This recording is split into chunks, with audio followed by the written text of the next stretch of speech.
Welcome back, YouTubers. Time to look at a beer I've been meaning to review for a long time now. We're going to take a look at Lost Abbey's Serpent Stout. This is their seasonal imperial stout. Of course, on the port side they do older viscosity, although that's not quite imperial stout. But from Port Brewing / the Lost Abbey, this is the winter seasonal. They say 11% in the bottle.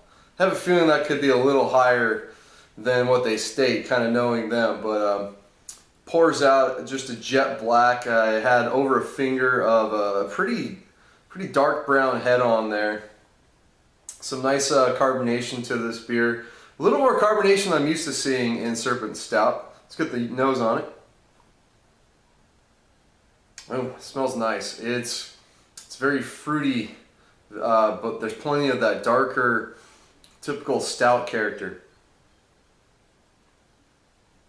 There's plenty of roast, bitter dark chocolate.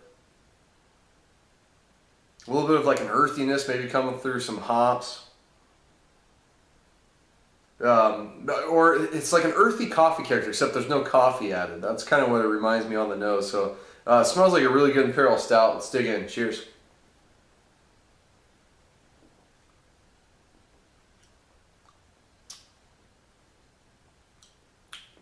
That's so nice. This is the 2013 vintage, by the way, and I wasn't really picking up any alcohol in the nose. Plus my nose is off tonight. Don't really taste, maybe a touch on the back end, not bad for a new released big imperial stout.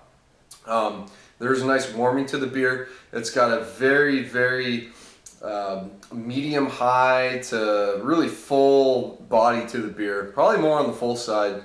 Coats your mouth really well. Up front you get some real nice sweetness, sweeter caramel notes, and then with a sweeter like fruity character, sort of like yeast ester driven possibly, if not some kind of like caramel malt.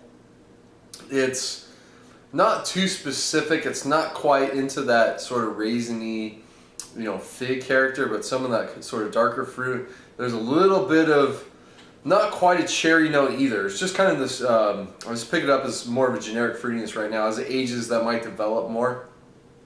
And then midway through, start to get a lot of that coffee character, dark chocolate.